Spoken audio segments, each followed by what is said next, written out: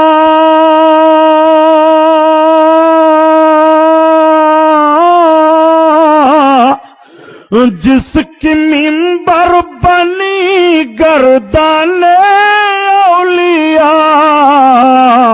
اس قدم کی کرامت پہ لاکھوں سلام، اس قدم کی کرامت پہ لاکھوں سلام، لاکھوں سلام. اعلی حضرت عظیم البرکت نے دیکھو کس طرح سے بیان فرمایا. سرکار غوث اعظم کے اس عظیم شان کو بڑے پیر رحمت اللہ تعالی علیہ نے جب یہ ارشاد فرمایا تو آپ کے اس ارشاد سے 200 برس پہلے اسی بغداد کی سرزمین پر حضرت جنید بغدادی رحمت اللہ تعالی علیہ کی ولایت کا چراغ روشن تھا. آپ اپنی مجلس میں تشریف فرما تھے، معتقدین عقیدت مندوں کا جمگھٹا لگا ہے، انجمن سجی ہوئی ہے. تب تک سرکار حضرت جنید بغدادی اپنے ممبر سے اتر کر کے اپنے قدمیں اپنے مبارک سر کو جھکا دیتے ہیں اور کہتے ہیں اے عبد القادر تمہارا قدم ہماری گردن پر ہے، ہمارے سر پر ہے. لوگوں نے عرض کیا حضور یہ کیا؟ آپ فرماتے ہیں کہ میرے بعد اللہ کا ایک ولی تشریف لائے گا دنیا میں جو یہ کہے گا کہ میرا قدم ہر اللہ کے ولی کی گردن پر ہے. 200 برس کے بعد ان کا فرمان ہوگا، لیکن آج ہی میں اقرار کیے لیتا ہوں. کہاں ہیں وہ لوگ جو کہتے ہیں رسول اللہ کو کوئی خبر نہیں ہے؟ رسول اللہ کے غلام جنید بغدادی 200 برس کے بعد غوث اعظم کی ولادت بسعادت ہوگی اور اس کی خبر دیتے ہوئے اپنے سر اقدس کو تعظیماً جھکا رہے ہیں. اسی کی ترجمانی اعلی حضرت عظیم البرکت نے کیا ہے کہ جو ولی قبل ہوئے بعد ہوئے ہوں گے، جو ولی قبل ہوئے بعد ہوئے ہوں گے، سب ادب رکھتے ہیں دل میں میرے آقا تیرا، میرے آقا تیرا. اللہ اللہ، قربان جاؤ بریلی شریف کے حضور مفتی اعظم ہند پر. سرکار اعلی حضرت نے یہ شعر کہا، اس شعر کے مصداق حضور مفتی اعظم ہند بھی اتر رہے ہیں. سرکار مفتی اعظم ہند اللہ کے ولی ہیں. اعلی حضرت فرماتے ہیں جو ولی قبل ہوئے، یعنی سرکار غوث اعظم سے پہلے جو ولی ہوئے اور جو بعد میں ہوں گے، یعنی آپ کے در کریم سے ولایت کا فیضان بٹے گا، اور جو لوگ ولی ہوں گے سب اپنے اپنے دلوں میں آپ کا احترام رکھتے ہیں. بریلی شریف کے تاجدار حضور مفتی اعظم ہند رحمت اللہ تعالی علیہ بھی یہی عرض کرتے ہیں میرے سرکار غوث اعظم، یہ سر، یہ آنکھیں، یہ دل، یہ جگر ہے، جہاں چاہو رکھو قدم غوث اعظم، جہاں چاہو رکھو قدم غوث اعظم. سرکار مفتی اعظم ہند کا یہ شعر ان کی ولایت پر دلالت کر رہا ہے. بڑے پیر کے تعظیم میں حضرت جنید بغدادی نے پیدائش سے پہلے اپنے سر کریم کو جھکا دیا تھا، اور سرکار غوث اعظم کی ولادت سے کئی 100 برس کے بعد حضور مفتی اعظم ہند عرض کرتے ہیں اے میرے سرکار، یہ سر، یہ آنکھیں، یہ دل، یہ جگر ہے، جہاں چاہو رکھو قدم غوث اعظم. یہ شعر حضور مفتی اعظم ہند کی ولایت کی نشانی پر دلالت کر رہا ہے. آؤ دیکھو اعلی حضرت عظیم البرکت اپنے آقا کی بارگاہ میں عرض کرتے ہیں میرے سرکار بڑے پیر، آپ کا کریمانہ حال تو یہ ہے آپ ایسے عظیم درجہ پر فائز ہیں. کیا دبے جس پہ حمایت کا ہو پنجا تیرا، کیا دبے جس پہ حمایت کا ہو پنجا تیرا، کیا دبے جس پہ حمایت کا ہو پنجا تیرا، اور شیر کو خطرے میں لاتا نہیں کوتا تیرا، شیر کو خطرے میں لاتا نہیں کوتا تیرا. یہ شعر کیوں کہا اعلی حضرت نے؟ منقبت کا یہ شعر ذرا دیکھو. سرکار غوث اعظم کی حمایت جس کو حاصل ہو وہ کہیں نہیں مارا جاتا. بڑے پیر کا کرم جس پر ہو وہ کہیں نہیں رسوا ہوتا. بڑے پیر کا فیض جس پر جاری ہو وہ کہیں نہیں شکست کھاتا ہے.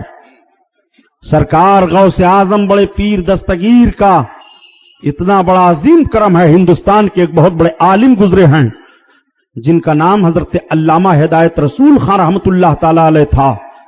حضور شیر بیش اہل سنت مولانا حشمت علی خان علیہ رحمت الرضوان سے پہلے انہی کو شیر بیش اہل سنت کہا جاتا تھا. شیر بیش اہل سنت کا مطلب کہ اہل سنت کے جنگل کا شیر. حضرت مولانا ہدایت رسول رحمت اللہ تعالی علیہ کے پشت پر پنجا کا نشان تھا. اعلی حضرت کبھی کبھی فرمایا کرتے تھے کہ مجھ جیسا ایک اور لکھنے والا اور ہدایت رسول جیسا ایک اور بولنے والا ہندوستان میں ہوتا تو کبھی بھی ہندوستان میں وہابیت کے فکر کو ترقی نہیں ملتی، ان کا جنازہ نکل جاتا. وہ حضرت علامہ ہدایت رسول رحمت اللہ علیہ کی ذات تھی. ان کے پشت پر پنجے کا نشان تھا، کہیں وہ نہیں ڈرتے تھے. اور دوسرا معاملہ یہ ہے کہ بڑے پیر رحمت اللہ تعالی علیہ اپنی خانقاہ میں تشریف فرما تھے. ایک بزرگ ہیں جن کا نام حضرت جام رحمت اللہ تعالی علیہ ہے. حضرت جام شیر کی سواری کیا کرتے تھے، شیر پر چلتے تھے. حضرت جام رحمت اللہ تعالی علیہ نے حضرت غوث پاک کی بارگاہ میں اطلاع بھجوائی کہ حضور میں آپ سے شرف ملاقات حاصل کرنا چاہتا ہوں. سرکار غوث اعظم نے فرمایا ٹھیک ہے آؤ. انہوں نے اطلاع میں یہ بھی کہہ دیا تھا کہ سرکار میں تو حاضر ہوں گا لیکن میں شیر پر سوار ہو کر کے آؤں گا.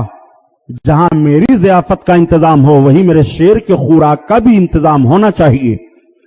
سرکار بڑے پیر نے اجازت دے دی. وہ شیر پر سوار ہو کر کے چلے غوث اعظم کی بارگاہ میں شرف ملاقات حاصل کرنے کے لیے. آپ ذرا اندازہ لگائیں ہمارا اور آپ کا حال یہ ہے کہ شیر پر سوار ہونے کو کون کہے. ایک شہد کی مکھی بھن بھناتی ہوئی آئے تو ہم ڈر جاتے ہیں، ایک کیڑا ہم دیکھ لیں تو ہم ڈر جاتے ہیں، ایک جانور زہریلا ہماری نگاہ کے سامنے سے گزرے تو جسم کانپ جاتا ہے. لیکن یہ اللہ کے مقدس ولی کا حال ملاحظہ فرمائیے، شیر پر سواری کر رہے ہیں. سرکار غوث اعظم کی بارگاہ میں پہنچے، شیر کو ایک سائیڈ کھڑا کر دیا. سرکار کی بارگاہ میں حاضر ہو کر کے سلام و مصافحہ سے فارغ ہوئے. سرکار بڑے پیر نے مہمانداری کرنے کا حکم دے دیا. آپ کی ضیافت ہونے لگی. خاطر و مدارات کے لیے لوگ لگ گئے کہ جام آئے ہوئے ہیں. انہوں نے عرض کیا کہ حضور میرے شیر کی خوراک کا انتظام. سرکار غوث پاک نے پہلے غلام کو حکم دے دیا تھا کہ لاؤ ایک جانور باندھ دو، جب جام آئیں گے تو ان کے شیر کے لیے وہ خوراک ہوگا. سرکار بڑے پیر نے ارشاد فرمایا وہ جانور بندھا ہوا ہے تمہارے شیر کے لیے خوراک. حضرت جام نے اپنے شیر کو اشارہ کیا تو ذرا شیر کی خصوصیت سمجھ لیجئے. آپ شیر کا نام سنتے ہیں، کبھی آپ نے شیر کی خصوصیت اس کی زندگی کے حالات کو پڑھا؟ آپ کو میچ دیکھنے سے چھٹی نہیں ہے تو اور سب کیا معلوم کرو گے. وہ گیندا جو ڈھراتے ہیں اسی میں پورا بھارت پریشان ہے. حالانکہ امریکہ اتنا بڑا شیطان ملک، لیکن اس کے ملک کے لوگ ہاکی میچ کرکٹ اس سب کھیلوں میں نہیں ہیں. آپ ذرا غور فرمائیے، آپ کو جن چیزوں کی معلومات حاصل کرنا چاہیے ان چیزوں کی جستجو آپ کو نہیں رہتی ہے. شیر کی خصوصیت یہ ہے کہ شیر بھوکوں مر جائے گا مگر کتے کا جھوٹا نہیں کھائے گا. یہ شیر کی خصوصیت ہوتی ہے. وہ بھوک سے مر جائے لیکن جھوٹا نہیں کھائے گا. اسی لیے مرد مومن کو شیر دل کہا جاتا ہے کہ مرد مومن مرنا گوارا کر لے گا لیکن بدعمل کے ساتھ مشارکت کر کے اپنے عمل صالح کو برباد نہیں کر سکتا ہے. اسی بنیاد پر اس کو شیر دل کہا جاتا ہے. تمام بڑے بڑے جانور ہیں لیکن ان بڑے بڑے جانوروں سے تو مثال نہیں دیا گیا کہ فلاں صاحب ایسے ہیں جیسے ہاتھی، فلاں صاحب ایسے ہیں جیسے گینڈا، فلاں صاحب اتنے طاقتور ہیں جتنی طاقت بیل کو ہے، فلاں صاحب ایسے ہیں جتنی طاقت گھوڑے کو ہے، فلاں صاحب گھوڑے کی طرح ہیں، ہاتھی کی طرح ہیں، بیل کی طرح ہیں، گینڈے کی طرح ہیں، بھینس کی طرح ہیں. یہ بہت بڑے بڑے جانور ہیں، کئی کنٹل کے ہوتے ہیں، لیکن ان جانوروں کے ساتھ کسی بھی انسان کی تشبیہ نہیں دی جاتی ہے. سب سے زیادہ بہادر اور طاقت و قوت والا ہوتا ہے تو اسے کہا جاتا ہے یہ بڑا شیر دل ہے، یہ شیر ہے، یہ انسان بہادر ہے. شیر سے انسان کی طاقت کی تشبیہ کیوں دی جاتی ہے؟ آپ ذرا اس کو سمجھیں. شیر بھوکوں مر جائے گا لیکن اپنے رذیل جانور کا، اپنے سے کمتر جانور کا جھوٹا نہیں کھا سکتا ہے. اسی لیے غیرت مند مرد مومن کو شیر دل کہا جاتا ہے کہ وہ مرنا گوارا کر لے گا لیکن بدعملوں اور بد مذہبوں کے ساتھ کسی بھی عمل صالح میں مشارکت نہیں کر سکتا، کسی بھی کھانے پینے میں وہ شرکت نہیں کر سکتا ہے. اور دوسری خصوصیت شیر کی کیا ہوتی ہے؟ شیر چنگھاڑتا ہے اپنے شکاری پر حملہ کرنے سے پہلے. دنیا کے شکاری ہیں، کسی چیز کو شکار بنانا چاہتے ہیں تو چپکے سے شکار بناتے ہیں، شکاری کو خبر نہ ہونے پائے.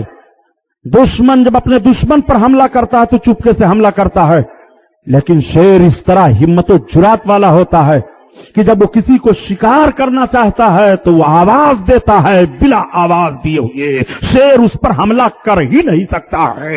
غفلت میں شیر نہیں مبتلا کرے گا، دھوکہ نہیں دے گا. اسی لیے انسان کو شیر سے تشبیہ دی جاتی ہے کہ شریف انسان کبھی بھی دھوکہ نہیں دے گا. ذرا اندازہ لگائیں. اور تیسری خصوصیت شیر کی کیا ہے؟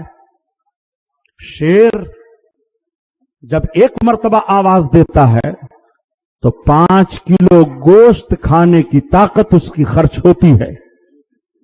جدید تحقیق کے معلومات میں عرض کر رہا ہوں، ایک مرتبہ شیر آواز دے تو 5 کلو گوشت کھانے کی طاقت ختم ہوتی ہے. اتنے بلند و بالا شیر کی آواز ہوتی ہے. شیر کی خصوصیت ایک یہ بھی ہوتی ہے کہ سمندر میں طوفان ہو، طغیانی ہو، موج ہو، تھپیڑے ہوں، بڑے بڑے جہازوں کو ڈالو، جہاز کو تھپیڑے سے بچنے کے لیے بہت ساری ترکیبیں لگائی جاتی ہیں، لیکن کبھی بھی اس کے باوجود جہاز سمندر کے تھپیڑے کے لپیٹ میں آ جاتا ہے، تباہ و برباد ہو جاتا ہے.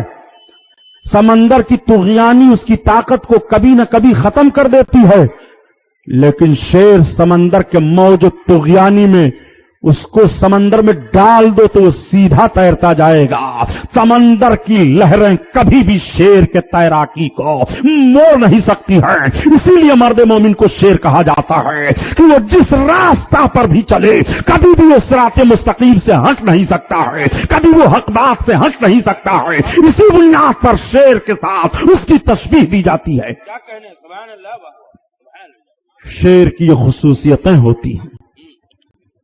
حضرت جام رحمت اللہ تعالی علیہ نے اپنے شیر کو اشارہ کیا، شیر وہ تیرا خوراک ہے. شیر آواز دیا، آواز دے کر کے جیسے جانور کی طرف بڑھا کی حملہ کرے. سرکار غوث پاک کی گلیوں میں ایک کمزور کتا رہتا تھا، کیا کہنے. اس کی نگاہ بھی پڑ گئی. جیسے شیر جانور کی طرف چلا اور جانور پر وہ جھپٹ کر حملہ کرنا ہی چاہتا تھا کہ تب تک بڑی پھرتی کے ساتھ وہ کتا چھلانگ لگایا اور شیر کے گلے کو پکڑ کر اٹھا کر زمین پر پٹاخ دیا اور چیر کر کے 2 ٹکڑے کر دیا. حضرت جام دیکھتے رہ گئے. سرکار غوث اعظم مسکرا رہے ہیں. حضرت جام عرض کرتے ہیں حضور یہ کیا ہے؟ سرکار غوث پاک نے فرمایا جام وہ تمہارا شیر ہے، یہ ہماری گلی کا کتا ہے. اسی لیے سرکار اعلی حضرت عظیم البرکت عرض کرتے ہیں میرے سرکار آپ کی طاقت و قوت اور عظمت کا حال تو یہ ہے کہ کیا دبے جس پہ حمایت کا ہو پنجہ تیرا، کیا دبے جس پہ حمایت کا ہو پنجہ تیرا، اور شیر کو خطرے میں لاتا نہیں کتا تیرا، کتا تیرا۔ نعرہ تکبیر، نعرہ رسالت، نعرہ قادری، حضرت علامہ غلام محی الدین صاحب قبلہ سبحانی، مسلک اعلی حضرت، سبحان اللہ۔ آپ ذرا سمجھتے چلیں، آج سرکار غوث اعظم کی مقدس سیرت پاک کا وہ گوشہ عرض کروں گا کہ آپ کا ایمان مچل جائے، آپ کا دل محبت غوث اعظم سے کروٹ لینے لگے۔ جب آپ کے دل کی یہ کیفیت ہو تو آپ سمجھ لینا کہ سرکار غوث اعظم کا فیضان جاری ہے۔ وہ سرکار غوث اعظم پیر پیرا میرے میرا ہیں، اللہ اکبر۔ ذرا ملاحظہ تو فرمائیے، اعلی حضرت عظیم البرکت عقیدت کے پھول کس طرح سے نچھاور کر رہے ہیں۔ قیامت کا میدان قائم ہوگا، قیامت کے میدان میں سب سرکار کے چہرے اقدس کو دیکھیں گے اور سرکار کی بارگاہ میں عرض کریں گے، اے میرے آقا، رب کی بارگاہ میں ہماری سفارش کر دیجئے، سرکار ہماری سفارش کر دیجئے۔ آقا کریم صلی اللہ علیہ وسلم کو گنہگار قیامت کے میدان میں ایسے گھیریں گے بلا تمثیل، سمجھو کہ جیسے کوئی روپے پیسے لٹا رہا ہو اور منگتے آگے پیچھے گھیر لیں۔ کبھی داتا کے دامن کو پکڑیں گے، کبھی اس کے ہاتھ کی طرف اپنے ہاتھ کو پھیلائیں گے، کوئی داہنی طرف سے آئے گا ہمیں مل جائے، کوئی بائیں طرف سے آئے ہمیں مل جائے، اس دیالو کا راستہ چلنا دشوار کر دیں گے قیامت کے میدان میں بلا تمثیل، سمجھو سید المرسلین کا کریمانہ حال یہی ہوگا۔ گنہگار پروانے کی طرح لپٹے رہیں گے، یا رسول اللہ ہماری طرف نگاہ ہو، یا رسول اللہ ہم گناہوں میں ملوث ہیں، میرے آقا ہماری طرف کرم ہو جائے۔ یہ تو سارے اہل محشر کا حال ہوگا۔ سرکار اعلی حضرت فرماتے ہیں، لیکن رسول اللہ کی بارگاہ میں کس کو اپنا سفارشی پیش کرو گے؟ تو اعلی حضرت عرض کرتے ہیں، سرکار کی بارگاہ میں اپنا سفارشی ہم بڑے پیر کو پیش کریں گے۔ تو عرض کرتے ہیں، اے مدینہ کے تاجدار، تیری سرکار میں لاتا ہے رضا اس کو شفیع، تیری سرکار میں لاتا ہے رضا اس کو شفیع، جو میرا غوث ہے اور لاڈلا بیٹا تیرا، لاڈلا بیٹا تیرا۔ اللہ اللہ، سرکار غوث اعظم جس پر نگاہ فرما دیں اس کا بیڑا پار ہے۔ نگاہ غوثیت میں رب تعالیٰ نے وہ اثر عطا فرما دیا ہے، نگاہ ولی میں وہ تاثیر دیکھی، بدلتی ہزاروں کی تقدیر دیکھی۔ نہ پوچھ ان خرقہ پوشوں کی ارادت ہو تو دیکھ ان کو، ید بیضا لیے بیٹھے ہیں اپنی آستینوں میں۔ نگاہ مرد مومن سے بدل جاتی ہیں تقدیریں۔ یہ شعر اعلی حضرت کا نہیں ہے، یہ شعر کسی بریلی شریف کے پڑھے لکھے عالم کا نہیں ہے، یہ شعر کسی مبارک پور الجامعۃ الاشرفیہ کے عالم کا نہیں ہے۔ آپ ذرا ذہن پر زور دیں اور ان لوگوں سے پوچھیں جو کبھی کبھی کہا کرتے ہیں کہ ولیوں کے کرنے سے کچھ نہیں ہوتا جاتا ہے، ان کو کوئی طاقت و قوت نہیں ہے، وہ خود مجبور محض ہیں۔ میں ان ذہن و فکر رکھنے والے پڑھے لکھے طبقہ سے پوچھنا چاہتا ہوں، آپ ڈاکٹر اقبال کی بڑی تعریف کرتے ہیں، اتنی تعریف کرتے ہیں کہ مفکر اسلام مانتے ہیں، شاعر مشرق مانتے ہیں، ڈاکٹر اقبال کی فکر کو آج بھی اہل دانش تسلیم کر رہے ہیں، ڈاکٹر اقبال کے اشعار کو اور جو انہوں نے شعر و شاعری کی ہے آج بھی درسیات میں شامل کیا گیا ہے، نصاب میں شامل کیا گیا ہے۔ آج بھی ایم اے میں اردو جو کر رہا ہے، ڈاکٹر اقبال کی سوانح زندگی پر اس کو ریسرچ کرنے کے لیے کہا جاتا ہے، ڈاکٹر اقبال کے اشعار کی تشریح کرائی جاتی ہے۔ ڈاکٹر اقبال وہ ڈاکٹر اقبال ہیں جنہوں نے ہندوستان کی سرزمین پر اپنی فکر کو پیش کر کے مسلمانوں کو بیدار کیا تھا۔